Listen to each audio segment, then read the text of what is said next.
नमस्कार दोस्तों, आपका हमारे YouTube चैनल फुलवारी क्लासेज में स्वागत है।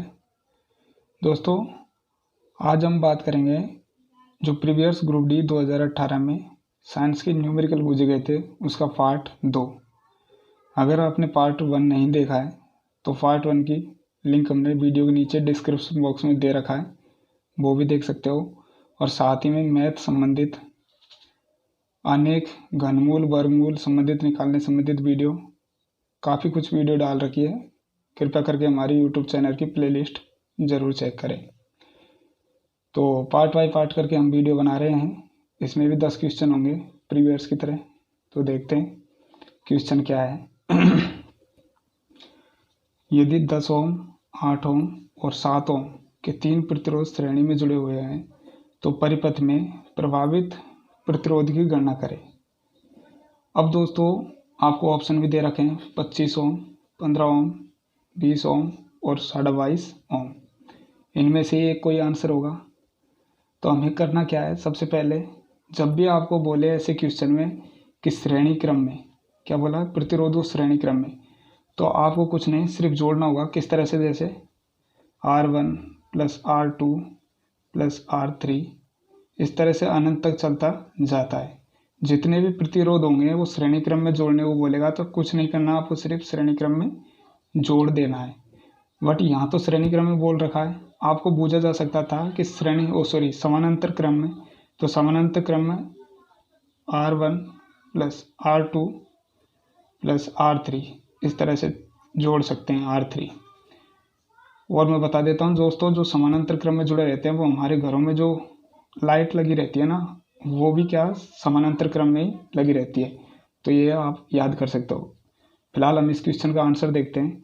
तो देखो, 10 ओम, 8 ओम और 7 ओम तीनों प्रतिरोध को बस श्रेणी क्रम में बोलने पर आपको जोड़ना है। तो 10 ओम + 8 ओम + 7 ओम जोड़ेंगे तो क्या होगा, 10 8 18 और 7 कितने हो गए, 25। क्या होगा भाई, 25। तो इसका आंसर क्या होगा, 25 ओम। तो फिलहाल हम इसका आंसर देंगे 25 ओम। और ऐसे में आपको, ये तो श्रेणी क्रम में पूछा गया था, समानांतर क्रम में भी पूछा जा सकता है। तो उसको बनाने के लिए मैं आपको बता चुका हूँ। इस तरह से उसको ऊपर नीचे जमा के सेट करके आप एलसीएम लेके निकाल सकते हो। अगला क्वेश्चन देखते हैं। 350 न्यूटन का एक बल 500 kg के एक द्रव्यमान पर लगाया जाता है। ऐसी स्थिति में उत्पन्न त्वरण क्या होगा। अब आपको क्वेश्चन पढ़ते ही ये दिमाग में आना चाहिए कि त्वरण भुजा, त्वरण का सिंबल क्या होता है, ए से हम डिनोट करते हैं त्वरण को। तो हम लगा सकते हैं, हमारे पास एन यानी कि बल भी दे रखा है, एफ दे रखा है, एम दे रखा है। तो हम लगा सकते हैं क्या, एफ = ma।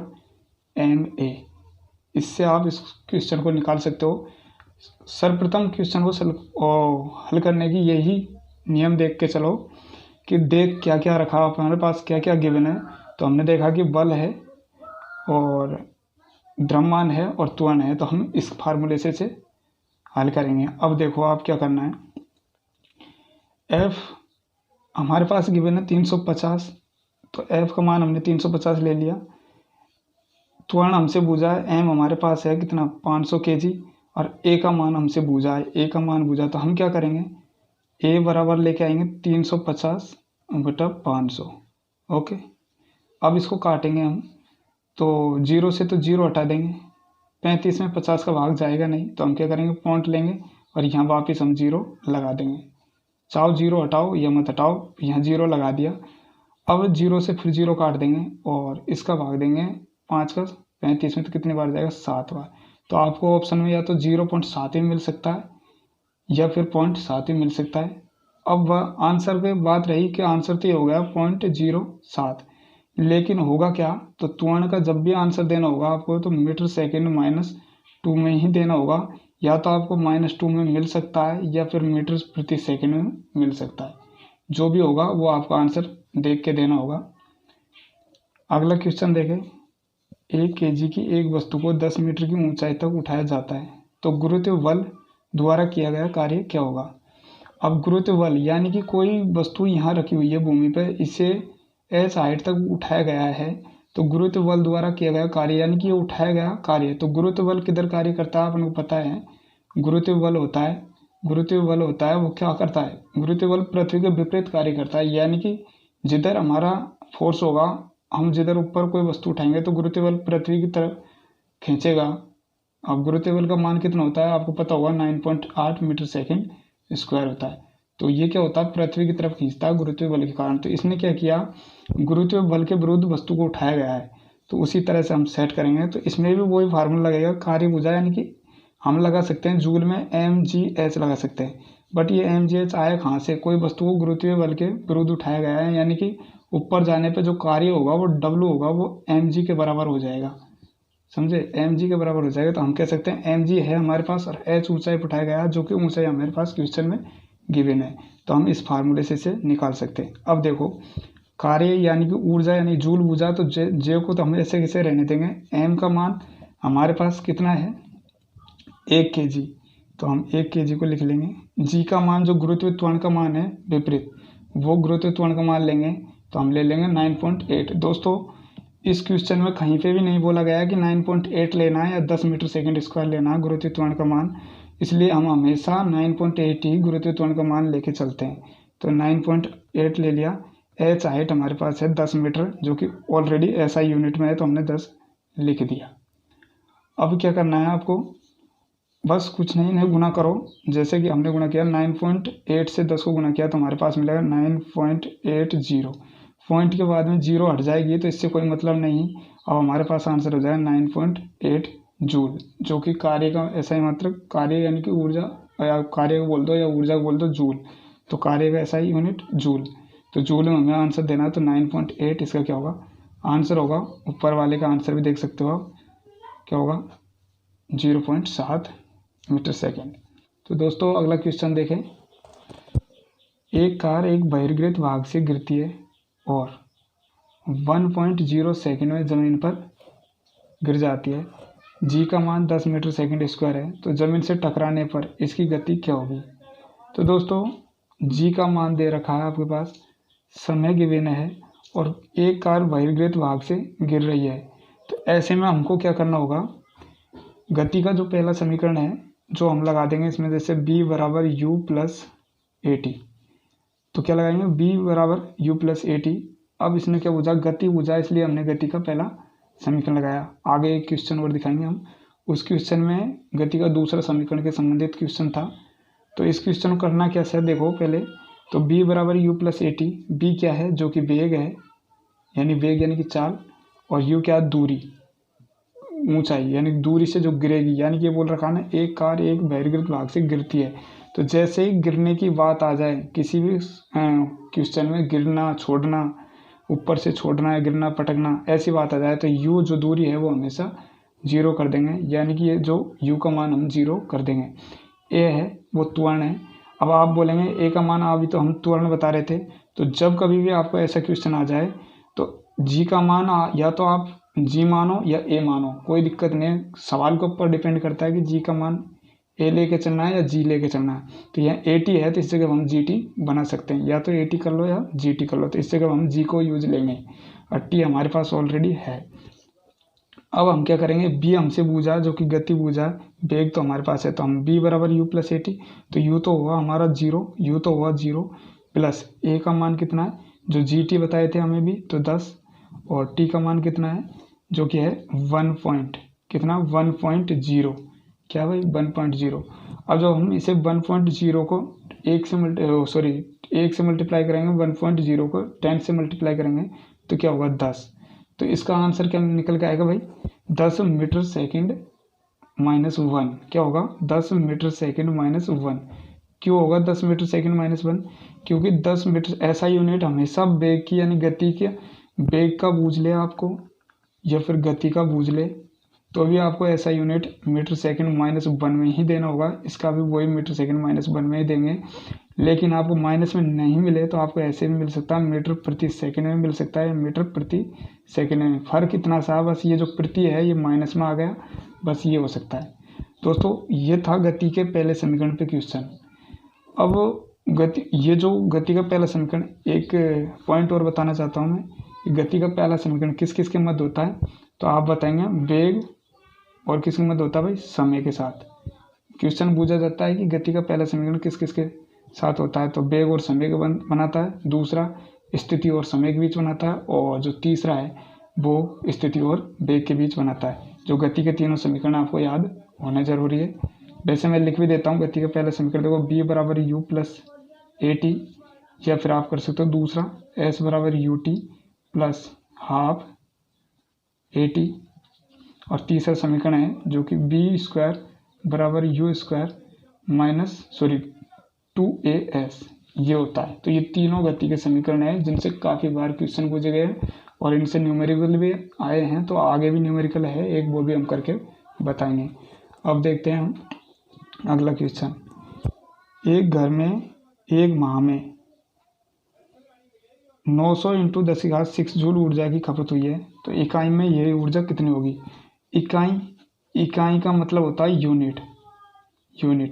अब एक यूनिट की बोला कि इकाई में यह ऊर्जा कितनी होगी, तो एक यूनिट का मान कितना होता है 3.6 × 10⁶ जूल, यानी कि एक इकाई बोल सकते हैं इसे।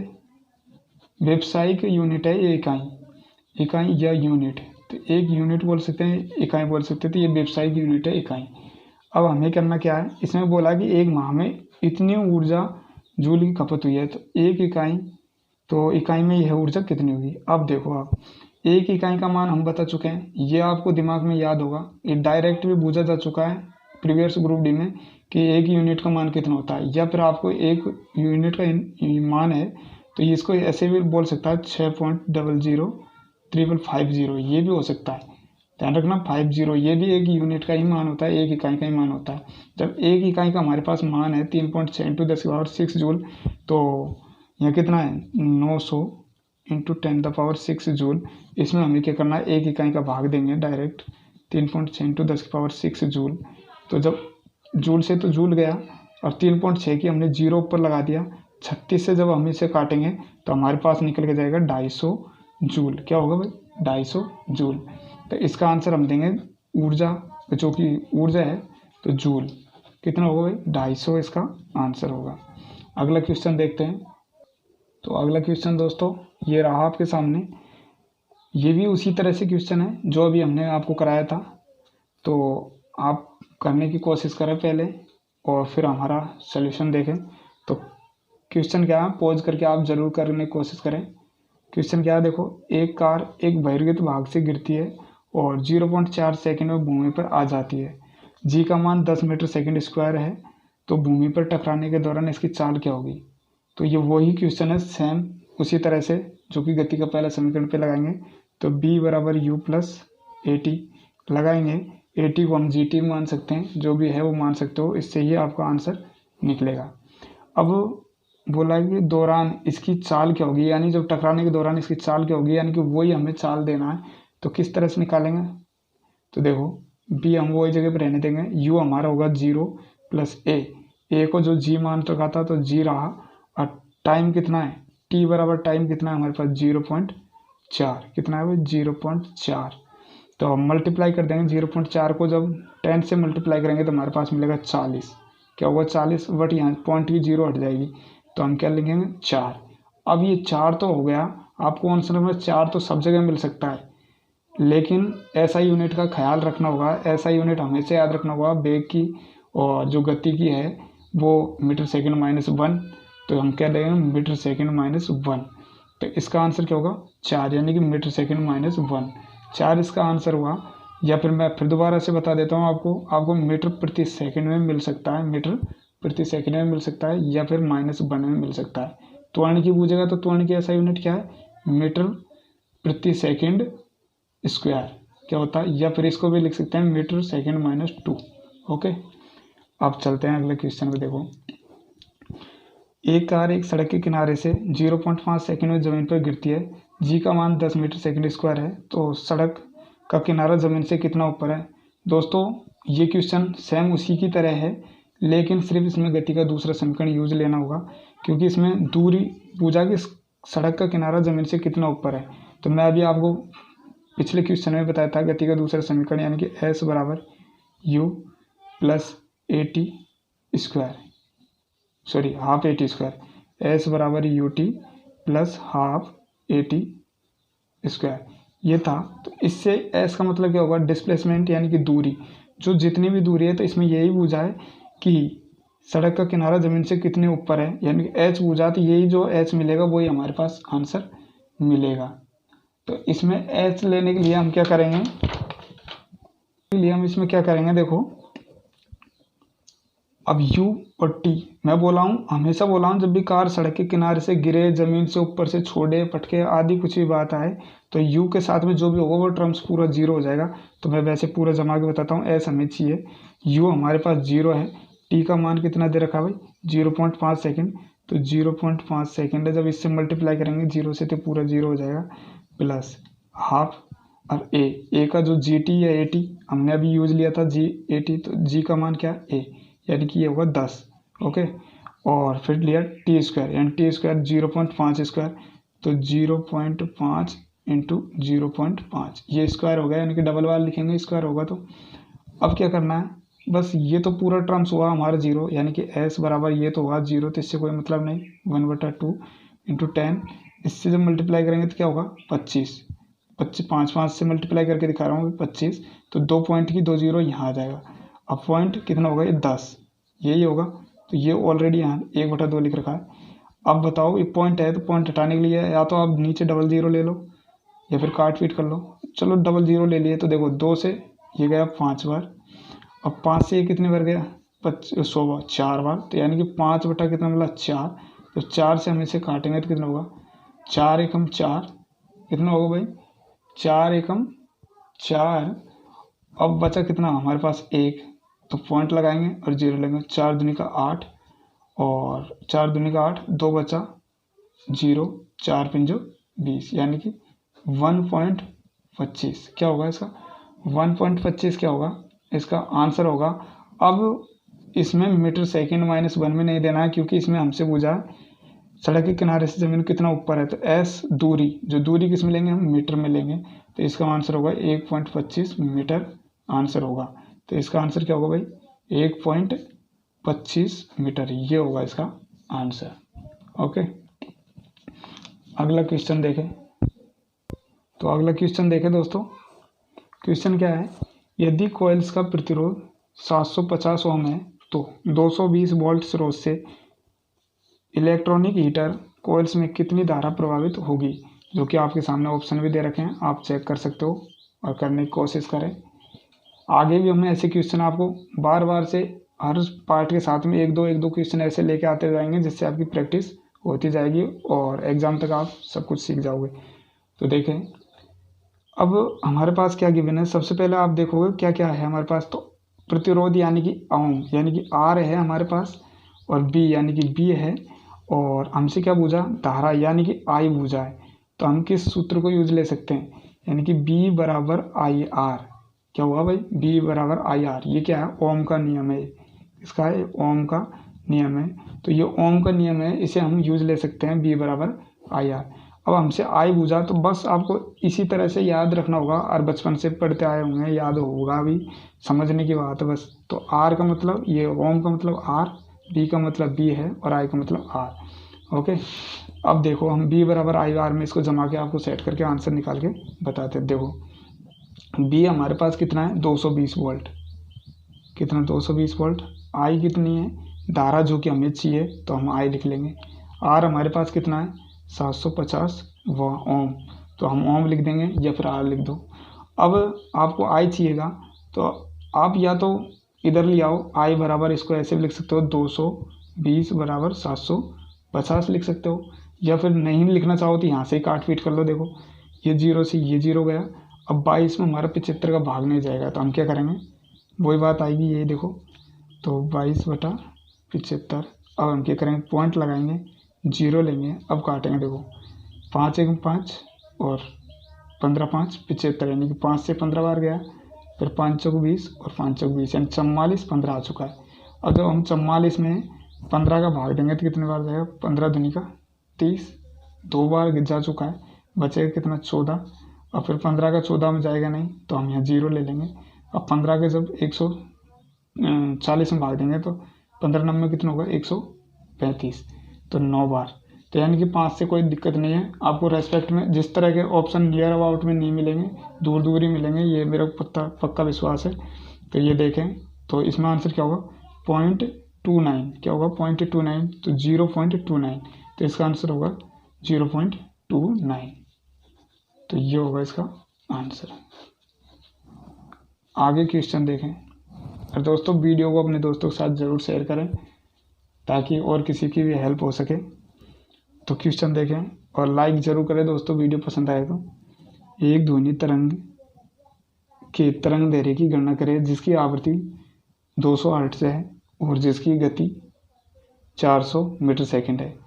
अब आपको इसमें क्या क्या दे रखा है, तरंग दैर्ध्य दे रखा है, यानी कि लैम्बडा दे रखा है, तरंग दैर्ध्य को बोलते हैं लैम्बडा। ओके, तरंग दैर्ध्य को लैम्बडा, और जिसकी आवृत्ति यानी कि हर्ट्ज में जो कि एफ है, और गति आपको जो कि बी ये दे रखा है।